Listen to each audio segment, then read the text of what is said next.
Tammie Bustle, AO73, East Cornwall, President, General Secretary, Executive Council and Conference.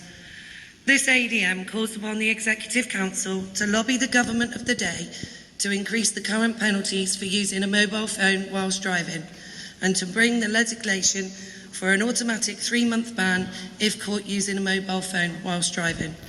The government's recent initiative to penalise drivers with 6 penalty points if caught using mobiles is not working. Millions of drivers are still breaking the law and putting themselves and other road users at risk. Conference shares the concerns of road safety groups and independent research bodies that mobile phone usage is an equivalent factor in in-car fatalities to drink driving. Since March 2017, traffic police have handed out 27,000 fines to people using their mobile phones whilst driving. This is of an average of 149 drivers every day across Britain, despite the fine use penalty doubling to £200 and a 30% police cut. This is an equivalent to 5.5 million in fines. These numbers are still rising, and with recent research from the RAC Road Safety, there is still a hard core of 9 million drivers who have not changed their behaviour or continue to use their mobile phones.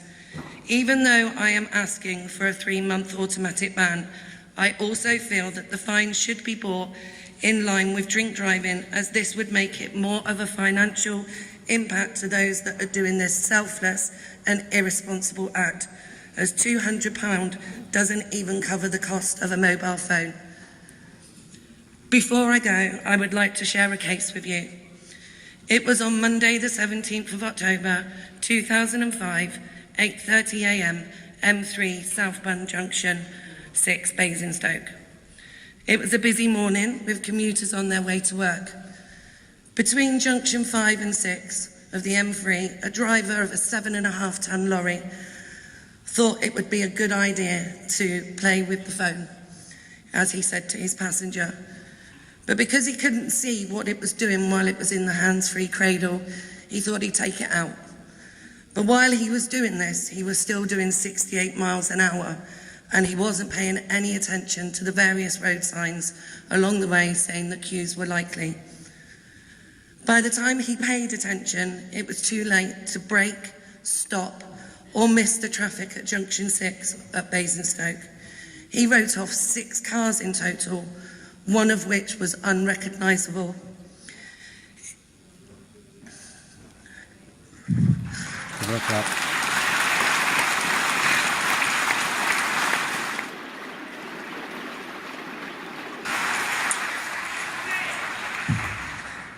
It was a Peugeot 206. It was crushed under the lorry's cab. The driver was killed instantly.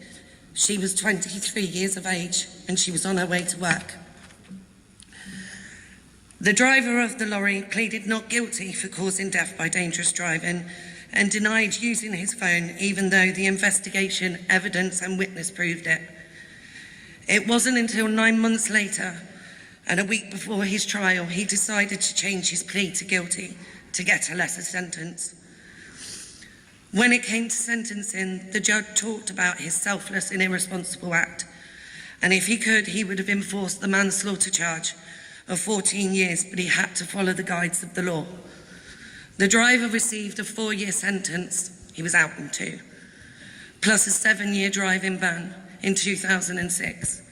But it never ended there for the family, because in 2007, he decided he was going to appeal against it because he felt they were too harsh with him.